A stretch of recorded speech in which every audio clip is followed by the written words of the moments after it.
안녕하세요. 말본TV입니다. 그동안 생활 속의 일본어 부수기와 건설 현장 용어 바로잡기 카테고리로 나누어 용어 하나하나씩 깊이 있게 분석해서 구독하시는 분들께서 바쁜 일상 속에서 짧게 들으실 수 있도록 진행해 왔습니다만, 한편으로는 몰아서 볼 수 없느냐는 분들도 계셔서 카테고리별로 10개씩을 모아서 올려봅니다. 구독하시는 분들께서는 편하신 대로 보시면 되겠습니다. 오늘은 생활 속의 일본어 부수기 모아보기 첫 번째 시간으로 나와바리, 갑바, 시다바리, 소데나시, 시보리, 엑기스, 고데기, 키지, 바리깡, 다라이, 이렇게 1번부터 10번까지 한꺼번에 부숴 보겠습니다. 안녕하세요. 말본TV 두 번째 시간입니다. 오늘은 생활 속의 일본어 부수기 첫 번째 시간으로 나와바리란 일본어를 한번 부숴 보겠습니다. 먼저 일본 백과에서 나와바리를 검색하면 동물, 개체 또는 그룹이 직접으로 방위하든가 또는 신호를 통해서 타 개체를 배척하고 배타적으로 점유하는 지역을 말한다. 일본어의 이 말 자체는 일본인이 예로부터 토지의 소유권을 나타내기 위해 줄을 친 것에 유래하는 것이다. 동물에 있어서의 나와바리는 개체나 집단의 방위, 식료의 확보, 번식의 성공 등을 용이하게 하는 기능을 가진다. 인간의 경우 그 밖에도 성역과 세속, 신분의 상하 등 가치를 구획짓는 역할을 가지는 문화적인 제도이다. 이렇게 설명하고 있습니다. 야후 자판에서 나와바리를 이미지로 검색을 해봤습니다. 주로 이 선곽 이미지가 많이 나오는데요.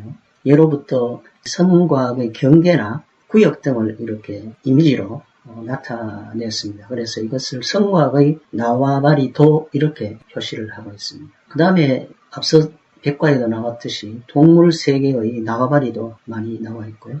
그 다음에 집을 지을 때 새끼를 짓거나 해서 그 위치를 결정하는데 이 나와바리가 쓰인 것입니다. 네이버 국어사전에서 검색을 하면 영향력이나 세력이 미치는 공간이나 영역을 속되게 이루는 말이다 이렇게 소개하는데 일본 말이다는 말은 안 나와 있더라고요. 나와바리의 한자를 한번 풀어보겠습니다. 나와는 새끼나 줄을 뜻하는 명사이고요. 하루는 폭넓게 쓰이는 동사입니다. 이 하루라는 동사가 하리라는 명사형으로 바뀌었고요. 이 하리라는 명사가 나와 합치면서 두 개의 단어가 합쳐질 때 그 음이 바뀌어서 음을 편하게 내도록 하는 것이 일본 문법의 음편형이라고 할 수 있습니다. 우리말에 비하면 닷소리 이어바뀐 정도가 되지 않을까 싶습니다. 이 나와는 많이 쓰이는 한자는 아닙니다만은 우리가 알고 있는 오키나와의 지명에 이 나와가 쓰이고요. 저는 어릴 때 줄넘기라는 말보다 이 나와도비라는 말을 먼저 배웠습니다. 이 토자가 뛸 도자죠. 그래서 줄넘기로 바뀌었고요. 우리 한자로는 줄승, 백불장 이렇게 훈음이 되어 있습니다. 우리말에도 이 승자는 많이 쓰이지 않는데 옛날 죄인들을 묶어갈 때 썼던 그 포승의 승자가 바로 이 한자가 되겠습니다. 네이버 이미지에서 나와바리를 한번 찾아봤습니다. 음식점, 카페, 이런 등등의 젊은이들이 많이 이용하는 이런 간판들이나 이런 곳에 많이 쓰이고 있네요. 저는 개인적으로 2000년대에 조폭 영화들이 많이 나왔는데 두사부일체, 조폭, 마누라, 신라의 달밤, 친구 이런 영화들이 많이 나왔었죠. 젊은이들이 이런 영화들을 보고 이 나와바리란 말을 배우지 않았나 이런 생각을 하게 되고 저는 사실 어릴 때 이 나와바리란 말을 몰랐습니다. 그래서 생활 속 일본어가 사라져야 하는데 오히려 되살아나는 듯한 느낌이 들어서 상당히 우려스럽습니다. 어쨌든 나와바리란 말은 구역이나 영역으로 바뀌고 있는데요. 영어로 굳이 표현을 한다면 바운더리 정도가 되겠죠. 구역이나 영역으로 바뀐 것은 한자어로 이렇게 바뀌다 보니까 저는 개인적으로 별점을 3점 정도 주겠습니다. 우리가 그 전원주택이나 시골에 가면은 마당이나 집 옆에 이렇게 텃밭이 있죠. 채소나 이런 식자재를 손쉽게 상위에 올릴 수가 있는 것이죠. 그래서 저는 이 텃밭에서 느낌을 받아가지고 우리말의 그 텃세, 터줏대감 이런 말들이 있죠. 그래서 저는 텃밭으로 바꾸면 어떨까 하는 생각을 합니다. 예를 들어서 요즘 젊은이들 사이에서도 맛집이나 이런 위치를 잘 알면 이렇게들 대화합니다. 너 거기 어떻게 그렇게 잘 아냐? 이렇게 물으면 거침없이 야 거기가 내 나버리냐 아니냐 뭐 이런 식으로 답변을 해요. 그래서 저는 이런 경우에 답변을 거기가 내 텃밭이잖아 이렇게 표현하면 어떨까요? 무리입니까? 어쨌든 저는 이 나와바리라는 말을 경우에 따라서는 텃밭이라고 바꿔보고 싶다는 생각을 하면서 오늘 나와바리 부수기를 마칩니다. 감사합니다. 안녕하세요. 말본TV 네 번째 시간입니다. 오늘은 생활 속의 일본어 부수기 두 번째 시간으로 갑바란 말을 한번 부숴보겠습니다. 갑바를 일본 백과에서 찾아보면 우구와 방한구를 겸한 복식품이다. 갑바는 포르투갈어의 카파에서 나온 말이다. 일본에서는 15세기 후반 남유럽 문화와 함께 건너갔다. 그때까지 일본에서의 방한, 방우구는 식물 섬유로 짠 민호란 것이었다. 그 민호들 야후 자판에서 검색해보면 이런 이미지가 뜹니다. 볏짚이나 풀 같은 것으로 이렇게 짠 비옷이죠, 일종의. 우리나라에도 이런 비슷한 것들이 옛날 농경시대에 있었죠. 도롱이라고 검색을 해봤습니다. 이런 이미지죠. 메이지 시대부터 다이쇼 시대에 걸쳐서 레깅코트의 보급에 따라 갑바의 수요는 점차 감소되어 화복과 함께 그 운명을 같이 하고 있다. 본래는 외래어이지만 신문 등에서는 일본어화하고 있는 것으로 간주되어 통상은 가타카나가 아니고 히라카나로 갑바라고 쓰고 있다. 갑바의 한자를 한번 풀어보겠습니다. 갓은 합자의 음독이라 할 수 있고요. 하는 기시라는 훈독이 되겠습니다. 이 하가 음편형으로 되어서 바로 바뀌었고요. 카파는 포르투갈어라고 되어 있습니다. 일본 가나에서 외래어를 표기할 때는 이렇게 가타카나로 표기를 하는데 이 갑바의 경우에는 말이 먼저 외래어로 들어오고 난 다음에 뒤에 그 뜻과 음에 맞는 한자들을 차용을 해서 붙였기 때문에 합우라는 한자를 썼고요. 그래서 가타카나가 아닌 히라카나로 쓰여지고 있습니다. 하네다 국제공항에 이 하자를 쓰고요. 새와 같은 깃털이 있는 동물들을 셀 때는 와라고 읽습니다. 우리말로는 마리가 되겠죠. 카파가 포르투갈어라고 나와 있기 때문에 규슈의 남쪽에 있는 이 나가사키 항의 개항 연도를 보면 1571년 포르투갈 무역선이 입항을 하면서 개항이 되었다 이렇게 나와 있습니다. 1571년이 우리 연대표에서는 어디에 해당이 되는가 검색을 해 보았습니다. 선조 임금이 1567년부터 약 40년 동안 재위를 했고요. 이 재위 기간에 임진왜란이 일어났었죠. 나가사키 개항은 이 임진왜란이 일어나기 20년 전에 이미 개항이 되었기 때문에 우리 인천 제물포 개항이 1880년대로 보면 약 300년이나 앞서서 일본은 문호를 개방을 했던 것이죠. 그래서 유럽 쪽에서 많은 문물들이 들어왔습니다. 그래서 일본어 중에는 유럽 언어들이 굉장히 많이 쓰여졌고 이 말들이 일제 강점기를 통해서 우리에게도 전해진 것이죠. 생활 속의 일본어 부수기에서도 이 일본어를 거쳐서 들어온 우리 유럽 말들을 한번 부숴볼까 합니다. 한자로는 합할 합과 기두를 쓰고 있죠. 야후자판에서 갑바를 검색을 해보면은 대부분 이미지가 이렇게 우위에 대한 이미지가 많이 검색이 되고 있습니다. 갑바는 이미 일본에서 말하는 갑바는 벌써 우리의 우위나 비어스로 이렇게 바뀌어 있기 때문에 저는 별점을 4점을 주겠습니다. 그 다음에 우리 네이버에서 갑바를 이미지로 검색을 해보면요, 이런 천막들이 많이 검색이 되는 것이죠. 그래서 우리는 이 갑바를 천막으로 바꿔야겠습니다. 그 다음에 우리가 자동차에 덮는 이 천막 같은 것을 우리 호로라고 말을 하는데, 이 호로도 일본어가 되겠습니다. 야후 자판에서 호로를 이미지로 검색해보면 대충 이렇게 자동차에 덮는 천막들을 말합니다. 우리나라에서도 네이버에 이 호로라고 검색을 해보면 이런 자동차용 그 덮개가 많이 검색이 되는데요.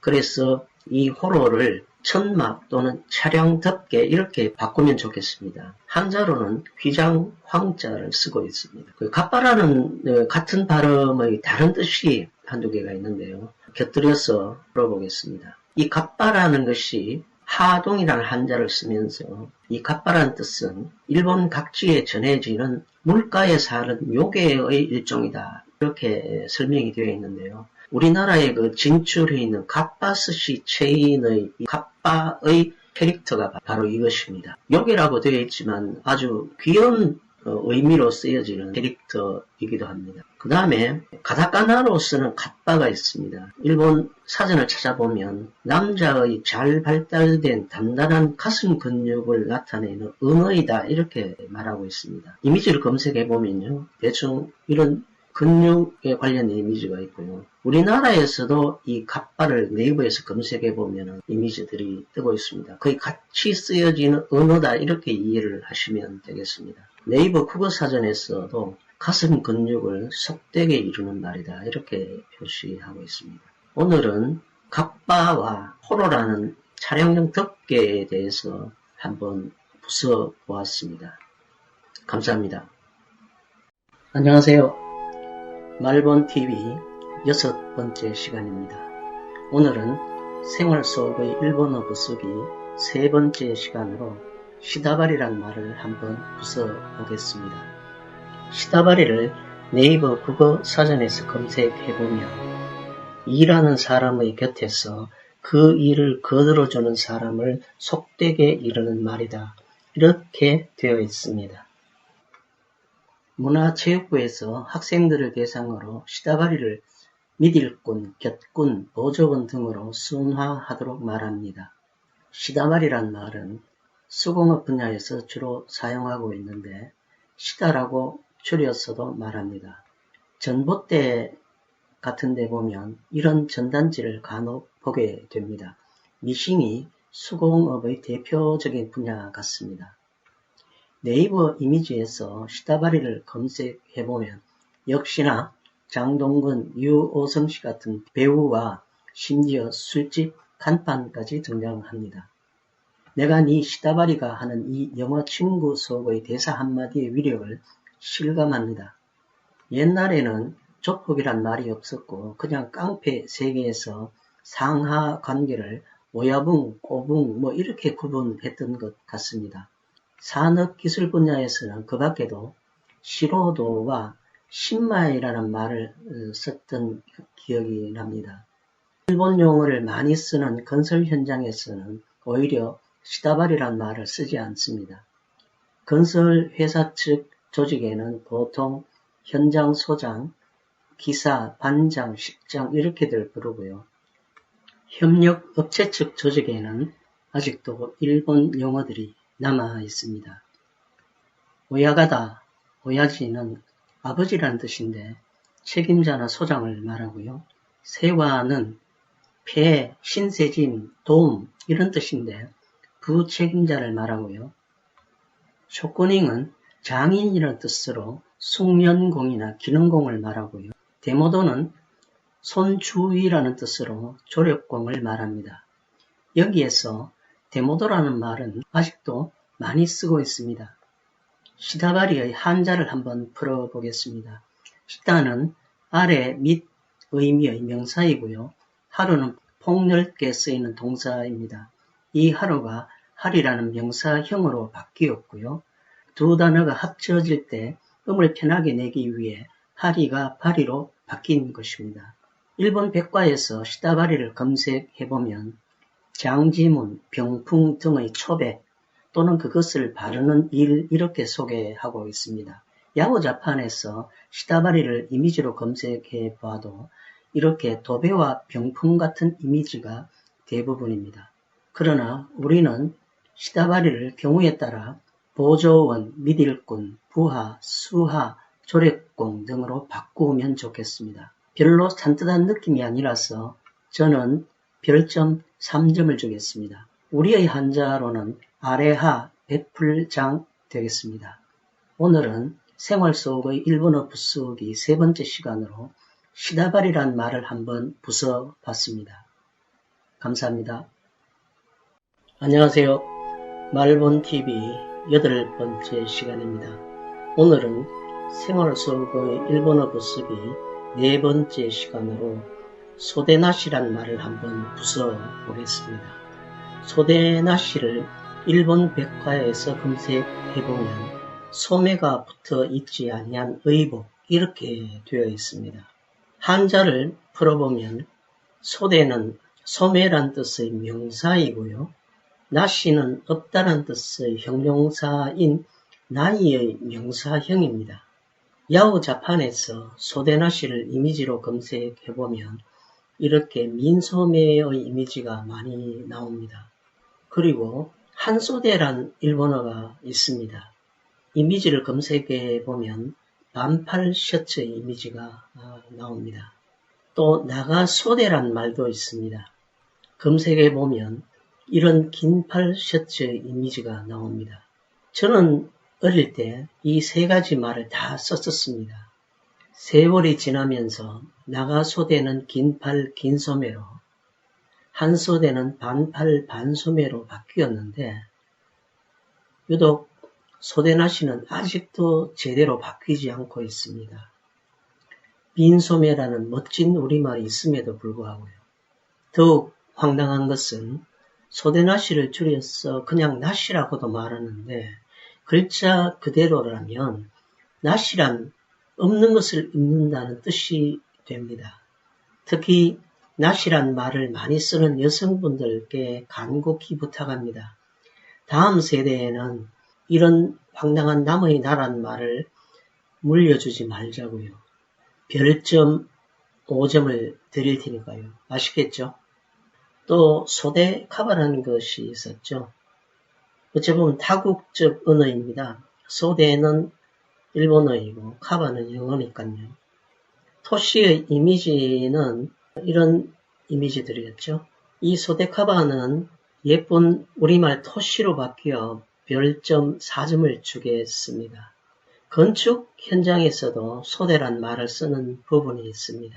계단의 끝부분을 이렇게 말하는데 끝판, 마구리 등으로 바꾸면 좋겠습니다.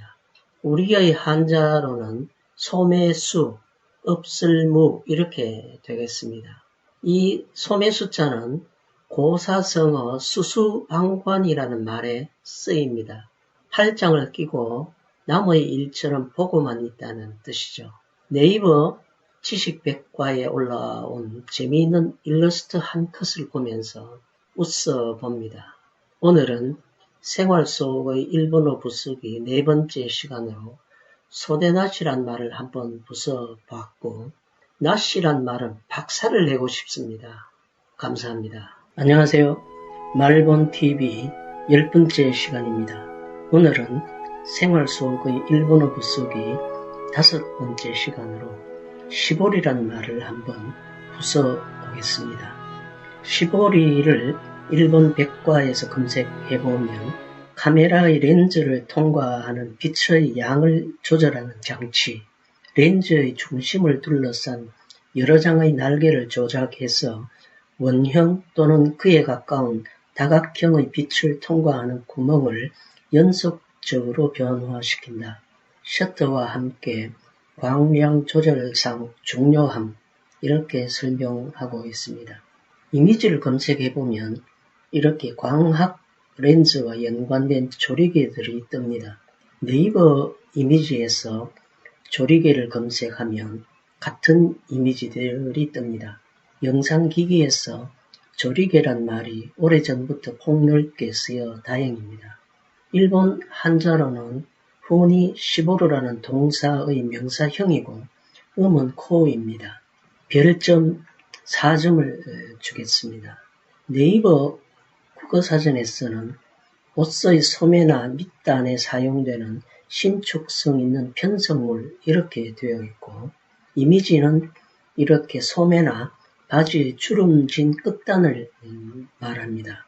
야후 자판에서 소대 시보리라고 검색하면 이런 이미지가 뜨고 점퍼 시보리라고 검색하면 또 이런 이미지, 그리고 고무 시보리라고 검색하면 이런 이미지들이 뜹니다.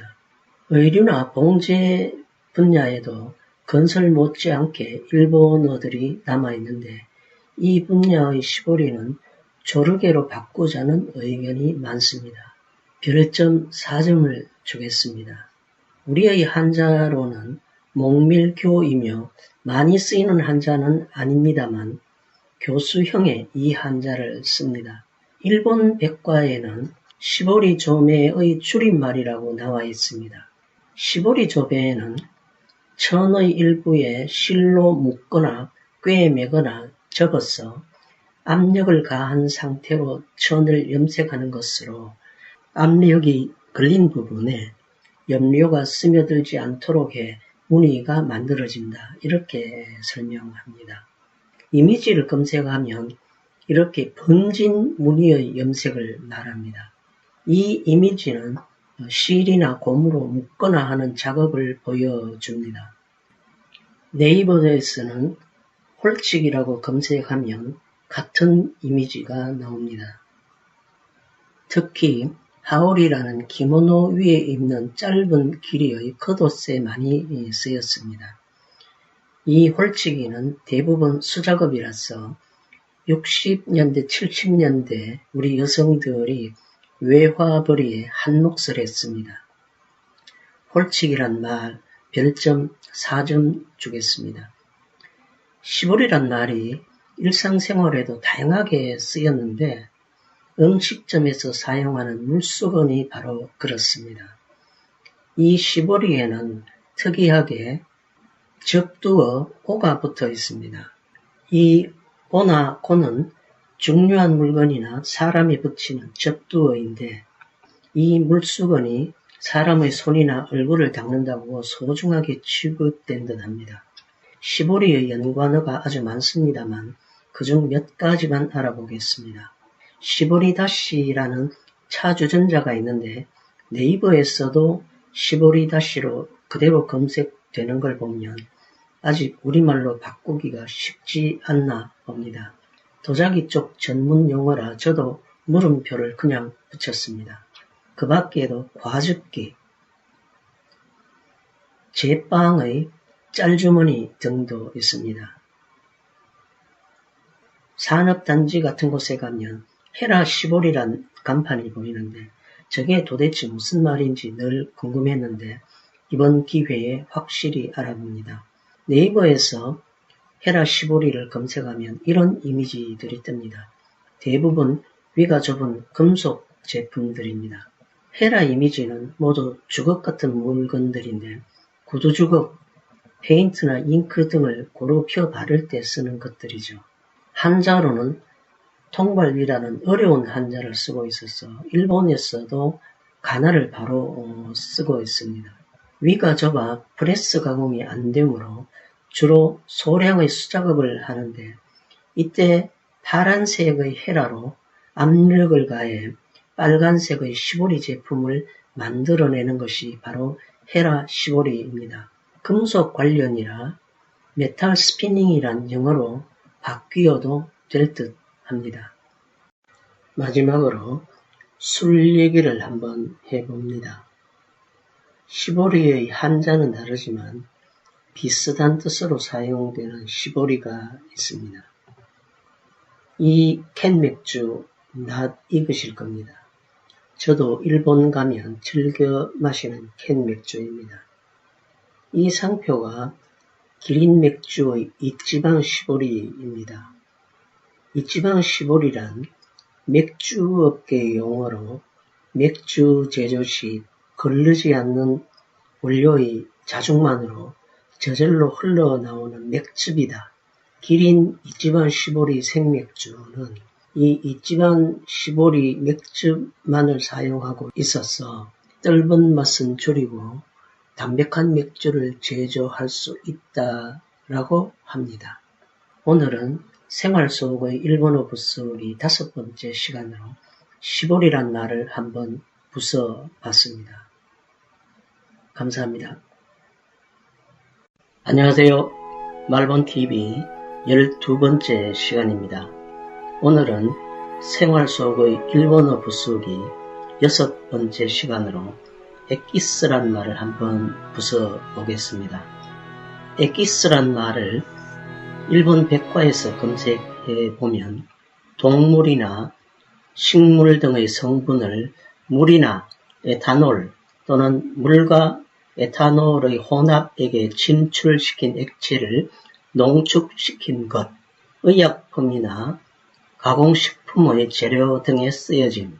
일본이 에도 시대의 쇄국 중에도 교류가 있었던 네덜란드에서 추출물을 의미하는 에키스트락토의 약칭으로부터 유래하며 에도 시대 후기에 일본어로도 사용하게 됨.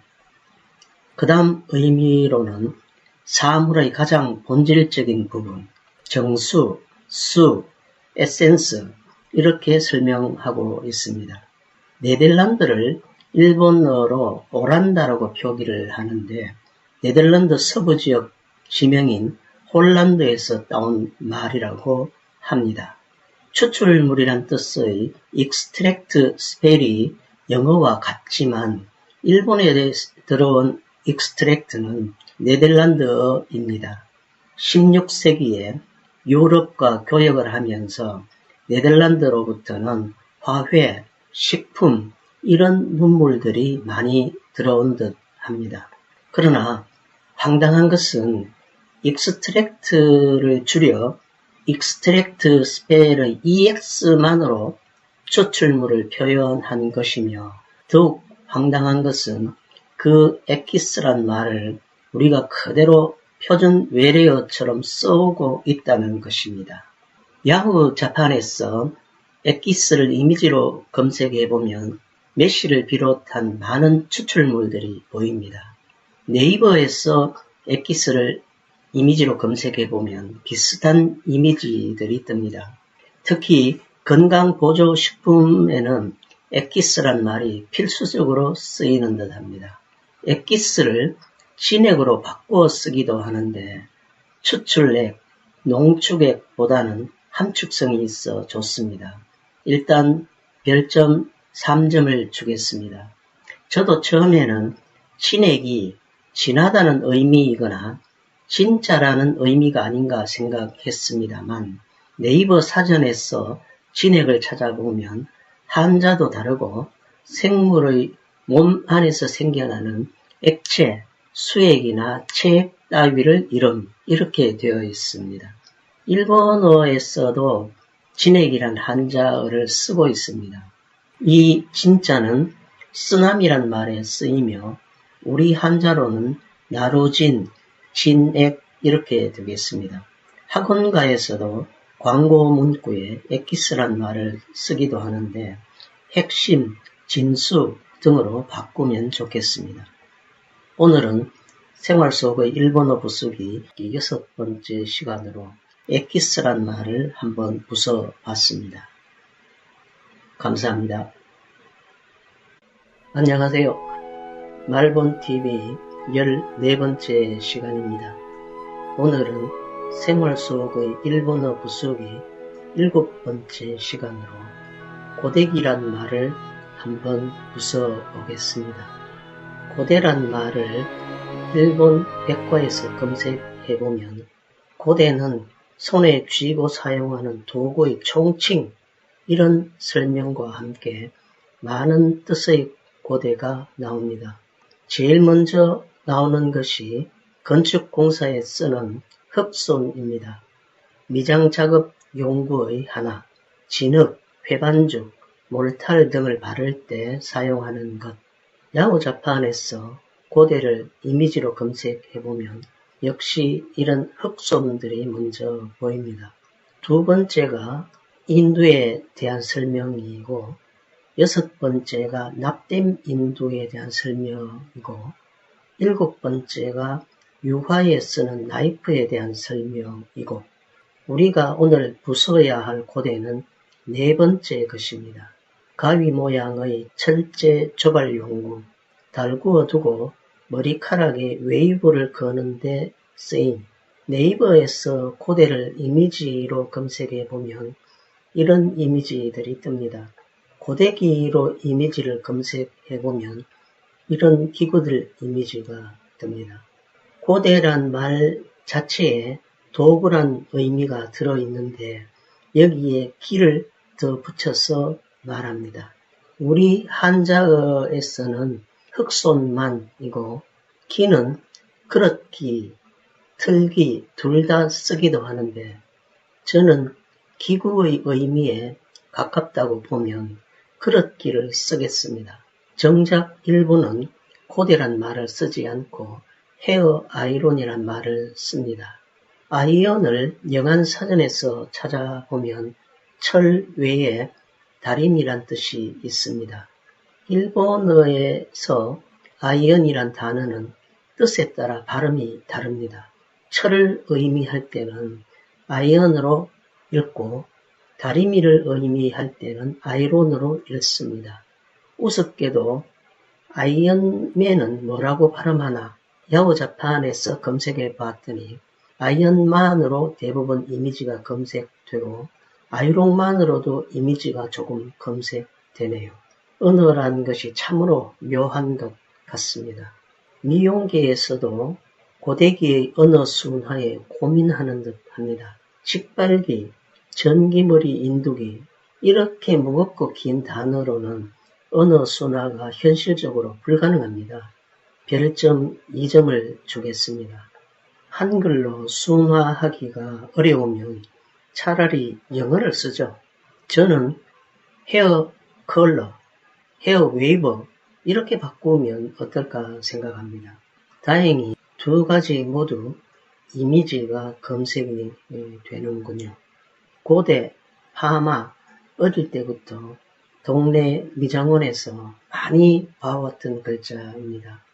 파마를 일본 백과에서 검색하면 퍼머넌트 웨이브의 준말이라 되어 있고 열 또는 화학약품의 작용으로 모발의 조직에 변화를 주어 머리카락에 웨이브를 거는 방법, 명칭은 3, 4개월 장기간에 걸쳐 웨이브를 유지한다고 붙여진 이름으로 줄여서 파마, 파마넌트라고도 불리운다. 모발을 컬시키는 방법은 1872년 파리의 미용사 마샬 그라토우가 출품한 가열 고대에 의한 마샬 웨이브가 상류 사회 부인이나 여배우들에게 널리 퍼져 있었음. 퍼머넌트가 파마가 된 것도 아이러니합니다만 그래도 이제는 펌으로 대부분 바뀌어 그나마 다행입니다. 일본에서도 파마라는 말은 그대로 쓰고 있습니다. 미용 관련 용어에 우찌맞기, 소도맞기란 말도 있었지만 복고 스타일이라 이제 사라진 듯 합니다. 흑가시와 지라시는 아직도 쓰여지고 있습니다. 흑가시는 다방면에 쓰여지고 있는 말로 이를 일부러 부풀리거나 자동차 공회전 등에 쓰는 말이기도 하죠. 지라시도 찌라시라고 전단지의 의미로도 쓰여집니다. 오늘은 생활 속의 일본어 부수기 7번째 시간으로 고데기란 말을 한번 부숴봤습니다. 감사합니다. 안녕하세요. 말본TV 16번째 시간입니다. 오늘은 생활수업의 일본어 부수기 8번째 시간으로 기지란 말을 한번 부숴보겠습니다. 기지란 말을 일본 백과에서 검색해보면 손을 대지 않은 원래의 성질, 화장하지 않은 민낯, 배, 직물 등 천의 성질 또는 염색이나 재단 등의 가공을 하지 않은 배, 직물, 이 세 번째 기지의 뜻이 오늘 부숴보려는 생활 속의 일본어입니다. 야후 자판에서 기지를 검색해보면 이렇게 배의 이미지가 대부분입니다. 기지란 말 자체는 옷감, 천, 배, 직물, 원단 등으로 바뀌어 많이 쓰지는 않습니다만 양복기지, 기지바지 이런 말은 아직 쓰고 있습니다.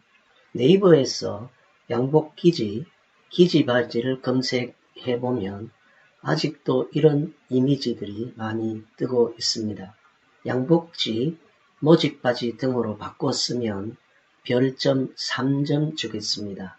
기지에 또 다른 뜻이 있습니다. 도자기의 유약을 바르지 않은 것. 검색하면 이런 이미지가 뜹니다. 빵, 면, 파이 피로 쓰기 위해 가루를 반죽한 것. 야후 자판에서 검색하면 이런 이미지들이 뜹니다.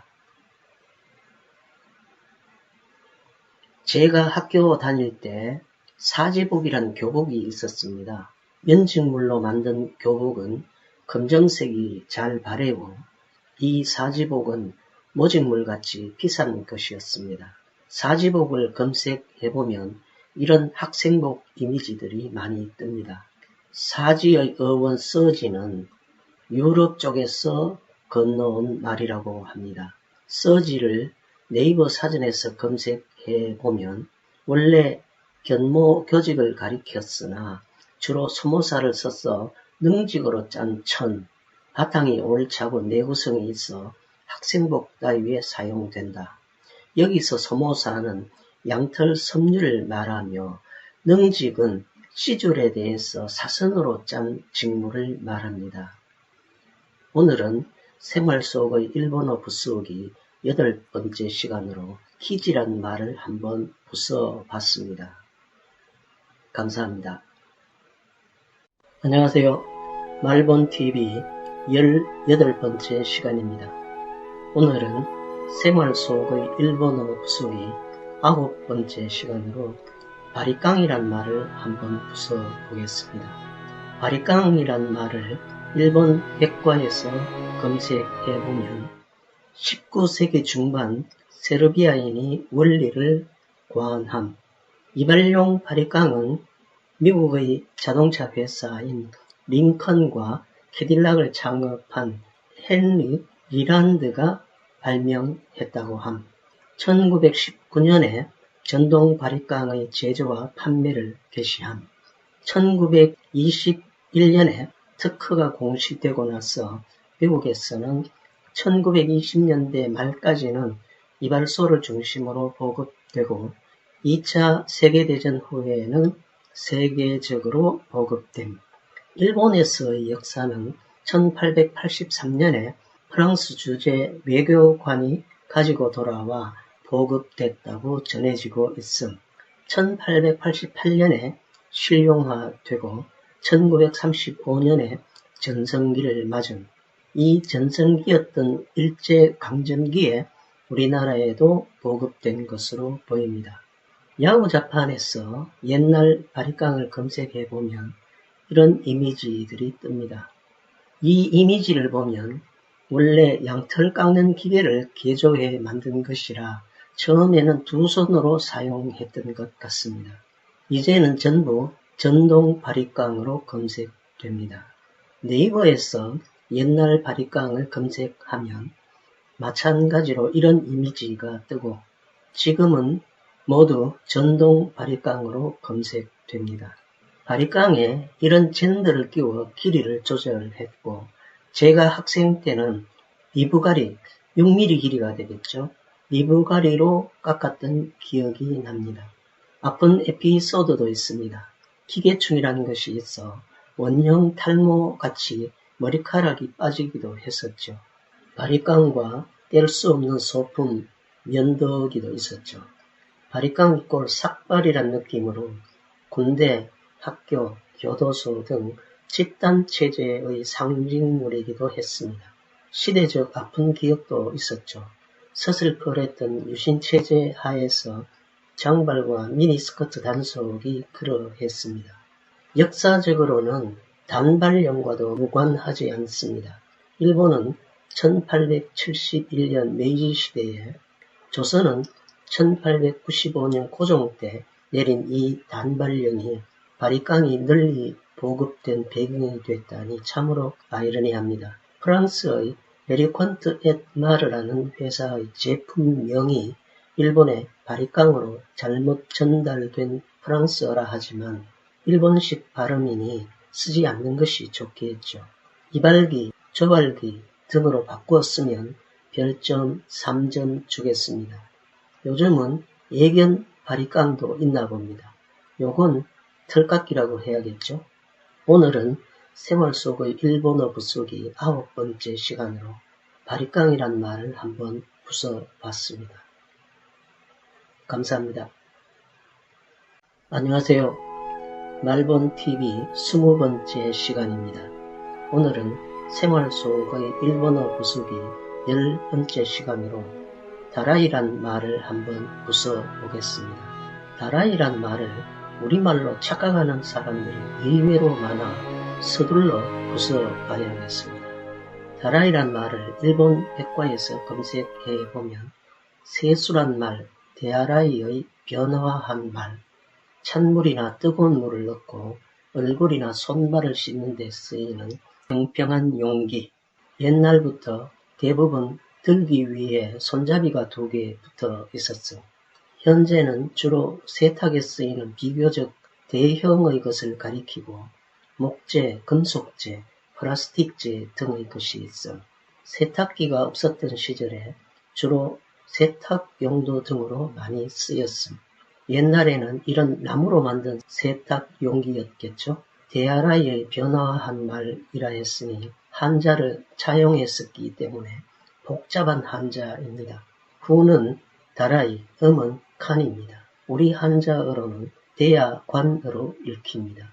야후자판에서 다라이로 검색해보면 이런 이미지들이 뜹니다. 세분해서 검색해보면 목재 다라이, 금속재 다라이, 플라스틱 다라이 이렇게 진화해 왔겠죠. 요즘은 오히려 복고풍의 고급 목제품도 있습니다. 네이버에서 그냥 다라이라고 검색하면 재활용 비닐로 만든 이런 다라이가 대세입니다. 우리 다라이도 처음에는 나무로, 그 다음에 양은 등의 철제로, 그 다음엔 이런 플라스틱 제품으로, 이제는 재활용 고무대야까지 등장합니다. 대야를 네이버 사전에서 검색하면 이렇게 나옵니다. 물을 담아서 무엇을 씻을 때 쓰는 둥글 넓적한 그릇, 예로부터 함지박이란 나무 용기가 있었죠. 함지는 나무로 네모지게 짜서 만든 그릇, 함지박은 통나무의 속을 파서 큰 바가지같이 만든 그릇. 이미지를 검색해보면 이렇게 뜹니다. 함지를 경상도 방언으로 반티라고 했습니다. 저도 어릴 때 반티 장사란 말 많이 들었습니다. 이미지는 함지와 비슷합니다. 대야란 말이 세숫대야를 연상해서 그런지 다라이라면 물이나 물건을 담는 용기를 뜻합니다. 어쨌든 다라이란 말은 쓰지 말아야겠습니다. 대야, 함지, 하다못해 고무대야, 반티라도 좋으니 서둘러 바꿔야겠습니다. 별점 3점 주겠습니다. 오늘은 생활 속의 일본어 부수기 10번째 시간으로 다라이란 말을 한번 부숴봤습니다. 감사합니다. 오늘은 생활 속의 일본어 부수기 모아보기 첫 번째 시간으로 1번부터 10번까지 한꺼번에 부숴봤습니다. 감사합니다.